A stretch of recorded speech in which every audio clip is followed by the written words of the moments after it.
Hey guys, welcome back to Mom Likely. Today I have for you another clean for me video. So this is a video from when I went out and did cleaning jobs for other people.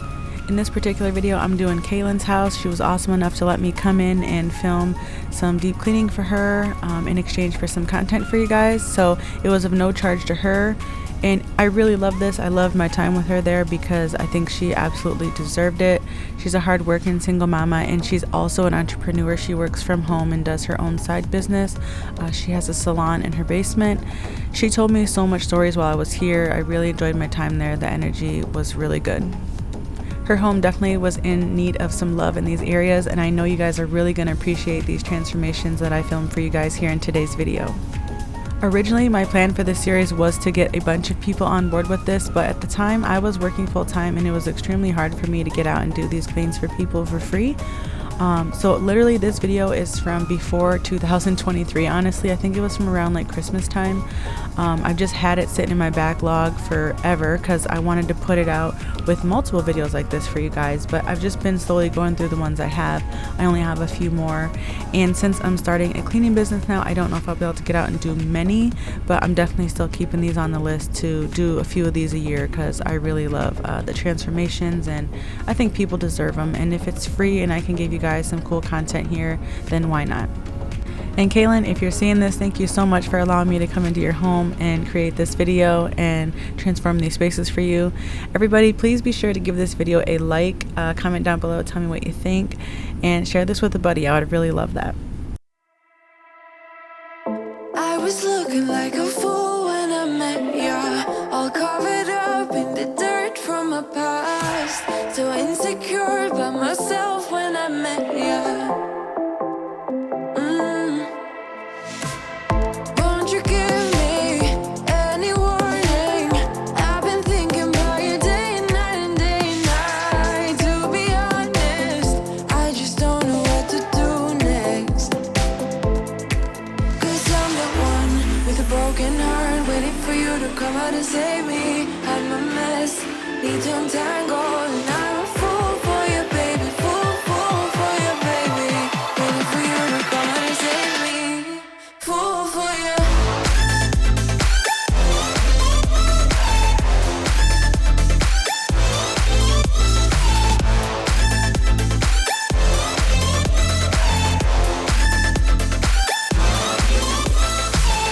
You were making me so sure in a heartbeat. All of my doubts disappearing at last. You made me fall without saying a sentence. Won't you give me any warning? I've been thinking about you day and night and day and night. To be honest, I just don't know what to do next. 'Cause I'm the one with a broken heart, waiting for you to come out and save me. I'm a mess, need to untangle, and I'm a fool for you, baby. Fool for you, baby. Waiting for you to come out and save me. Fool for you.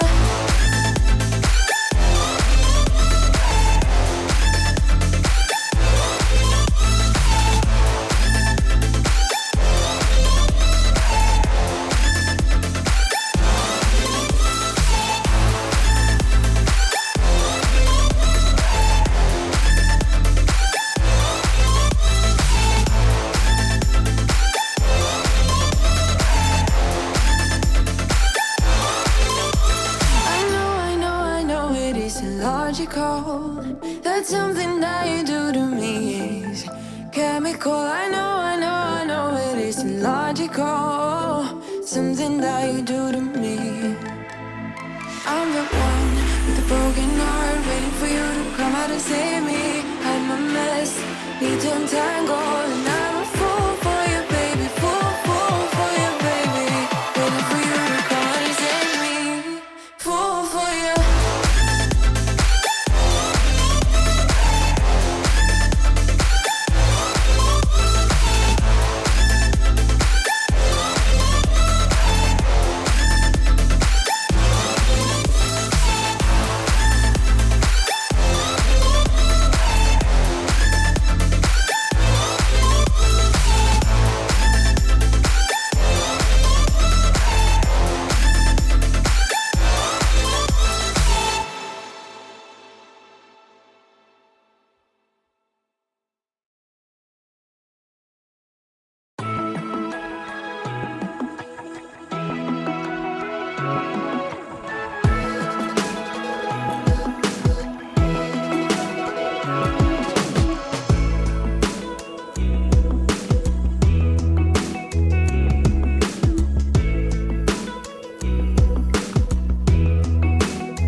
This was my first hands-on clean outside of my house when I went out to start these cleanings. I learned so much while I was here, just on things that I wanted to add to my business when I started, how I would do things. I had a lot of knowledge in cleaning as it was because I've been cleaning my house, for so long. And then of course, like I try a lot of things for you guys here on my channel. But going into this deep cleaning for friends, I've done before.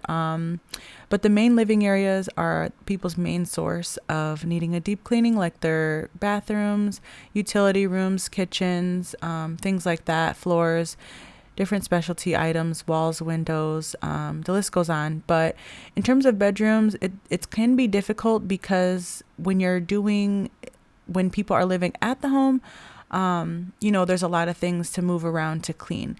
When I was cleaning this, it reminded me, for the OGs here on the channel, it reminded me of my second video that ever blew up, which was my time lapse cleaning my whole house upstairs. Like we had just too many things in our room. It was like very dusty. I had to go through things. Like I just haven't had given it love in a while, like in my room. And that's exactly how I feel Kaylin was feeling in this space as well. There was just a lot of stuff that needed to be moved. She was giving her room a refresh. She had just gotten a new bed frame that she had some help putting up. And then, we cleaned under all that, and she had gone through everything and tossed things out. And then I dusted everything, and we did the windows, and, we just got it real fresh in there and did her fan. And I know it felt better after for sure. She got herself a new blanket set up, a couple new, like a pillow. She added some lights. But that's exactly how I was feeling when I was doing my room. And so when I was doing this, I was like, oh man, I just know this is going to feel so good. Now, I do want to have a cleaning business as a job because it's something I enjoy and I feel I'm very proficient in. It's a service I feel I can provide. I don't know if it's my ADHD brain or trauma or what, but I definitely do enjoy a finished product. I really do enjoy a hard day's work and then seeing the end result. Sometimes, like, my problem is detail. That's why I consider myself I'm a detail cleaner. I'm not just a house cleaner. House cleaning is more like maid work. Like wiping things, putting things in the trash, things like that, light things. But my jobs are very detailed and thorough. And that's how I would clean my house in a deep cleaning as well. So I really enjoy bringing that to other homes and seeing the finished space. While I was here enjoying my time with Kaylin, one thing that we were going over is just the fact that she wanted more organization. But we found that she also organizes in categories like large boxes. She had a lot of shoe boxes under her bed where she was organizing things, and she was like, this is a crazy system, I know. And I was just like, it's not a crazy system. Maybe the shoe boxes aren't practical for everybody, but it's her system. She does well with organizing in boxes, and so she made that her system. And there was nothing wrong with that. Everybody doesn't do well with things out in the open. Some people do better with things closed off and tucked away. Some people do better with a lot of things in one category, and some people like to spread out the categories. Me particularly, being that I have ADHD, I'm 150% a category type of person. Even when doing thorough cleans like this, my main enjoyment is working the tasks. So, starting at point A and then working my way down through those bullet points of that job and then moving on to task B. So that's something that my brain really enjoys. So in terms of like having patience for cleaning and knowing what to clean and it taking a long time, it's something that I really don't struggle with because it feels better to me inside in my soul and then mentally if something is started and done right and then it comes to completion. I had a lot of love from all these pets while I was here doing this. This is her little dog, Veda, and she was just so sweet. Look at that face. She wanted to eat the dust. I was like, no, please don't eat that. Your mom's going to kill me for giving you the dust mite flu. It was really cool looking back, editing this video, using all these supplies. I didn't have a lot of supplies to use in others' homes because I didn't want to take my personal supplies out on jobs. Now I have a large arrangement of things to clean houses with. But back when I started during this time, I didn't have much. So it's cool seeing that I've come a long way even since doing this first clean.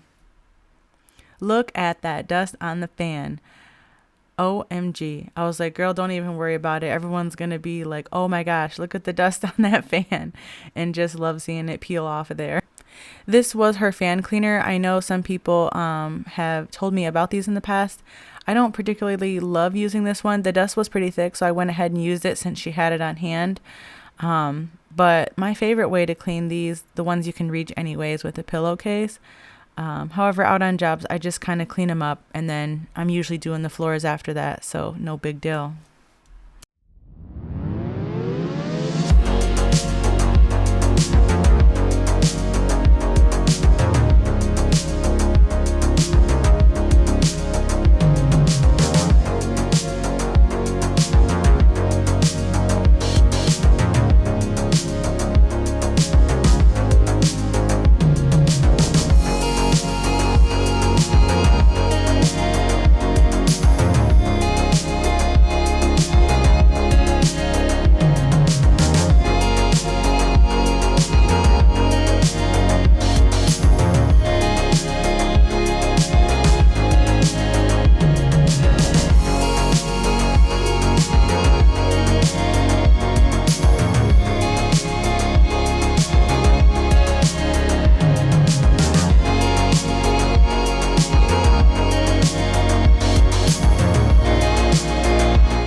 One thing that Kaylin showed me was this amazing blanket that I believe her aunt had made for her. It was a quilt of a lot of photos, and then a little quilted pillow of shirts from a loved one.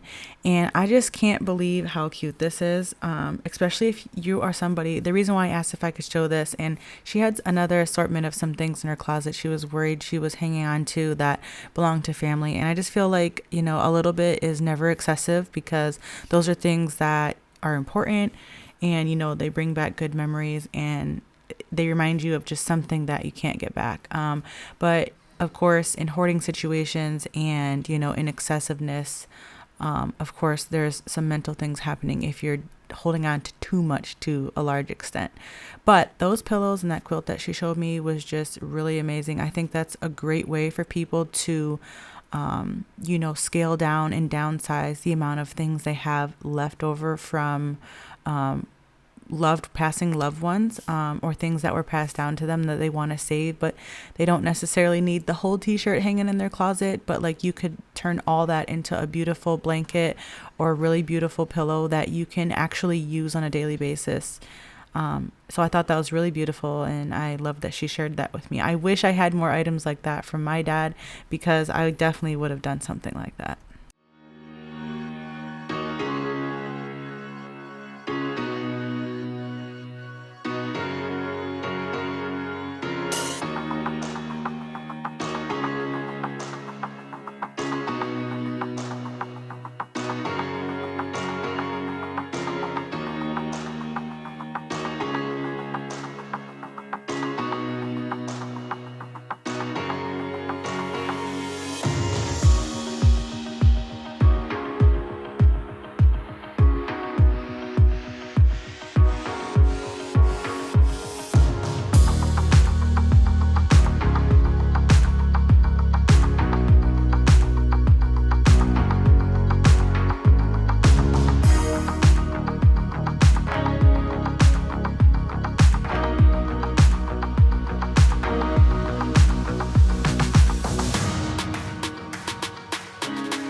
Before I finish up in today's video, I wanted to talk to you guys about a quick topic real quick. I figured it would just work out since I'm here in this house. Mostly for the moms out there, I just feel like we get stuck in a complacency setting where it's like everything is fine the way that it is. And depending on how much support you have and don't have can greatly interfere with what you can obviously conquer in life. Who you have that you can depend on and stuff can play a large role in just your mental ability to be able to do things. Sometimes even though you can do things, you don't have like the support to even nobody backing you to where it's like, you know what, when things are hard, I'm still going to be okay. And I mean, sure, there are people out there that can get along on their own regardless, but a lot of people need people. We're humans. We need our pack. But with that being said, if you're out there and you're struggling for money right now and you're like, I should start something, you should start it. You should start whatever it is. You should start small, you should start slow, and you should start one step at a time. You need a notebook and a pen, and you need to start writing down the questions that you need answer to, and then you need to start researching those questions. Okay, and then once you have all those things, right, which a lot more things will arise when you're on jobs or doing whatever task or service or making whatever thing you're thinking up, more things are going to arise because that's how it works until you become really proficient in things. And that's how you learn, is through study, but more so you learn a lot through experience. And so everything that you do, you don't have to know everything up front before you get started. You know, there are certain things you should know before you get started, and then there are things you just really don't need to know, and you can learn them as you go. You might make mistakes, you might fail at some things, but at the end of the day, it's your learning experience. Obviously, for safety reasons, you want to try to take the safety precautions and really know your ins and outs of those to whatever job or service or task, that you're doing. But other than that, you need to just go for it. But starting with researching and spending hours and hours and hours and hours and hours researching. Instead of watching any TV, you're now researching and becoming a studier of, the craft that you want to do. And just understanding that, like, seeing people do things, like, you can do them too. And you'll reach a point where you have some experience and you're like, okay, I handled that, or I got through that, or that was fine, or I recovered from what I thought was going to be really bad pretty quickly. And you just go on about the day. And that's how you learn when you do things. Nobody knows anything up front. Even a lot of jobs, professional jobs, will even put you on jobs before you're ready, and you have an overseer. Just allow your research and other people's experiences to be your overseer. If there are people you can call to get tips, advice, and run a situation by them beforehand, then that's really great too if you have that. But if you don't, just start wherever you can start. And then when you feel comfortable with whatever thing you learned or whatever thing you tried to do hands-on, move on to the next step, and just kind of build your way up from there. In this case, Kaylin, she's a hairstylist. She does waxing eyebrows, amongst other things. And she has a salon in her basement. I'm sure she slowly was able to find equipment for that. So she has a really nice setup. She has hair dryers, mirrors, chairs. She has all those things and supplies, and then plus her product knowledge and all those things. So you just start somewhere, and just, you're looking at everything and you're like, oh man, how can I ever do this? There's so much to this. There's so much that I need, or like, where can I start? And it's like, you just start with one thing, and before you know it, you're just looking around like, oh my gosh, I can't believe that, like, I have this setup. I can't believe I have all these things. I can't believe, like, I've learned so much. And that's exactly how you do it. You just kind of put one foot forward, and you just kind of go from there and get out of that complacency that says, like, oh, that's going to be hard, or that's going to be uncomfortable. And like, there are a lot of things that you want to do for side hustle money that just look really cool to people, and they don't understand that it's actual work. It takes time, and it's like, okay, you don't have time, then you don't have time. And if it's something that you want to do, you're going to have to make the time. And you're going to have to learn those things, and you're going to have to struggle through understanding and becoming fluent. So thank you guys so much for watching today's video. I hope you got some, advice nuggets in here and enjoyed all these great transformations. And also thank you again to Kaylin for allowing me to come in and do this clean. Please stay tuned, and I'll be sure to see you guys in a video soon. Bye.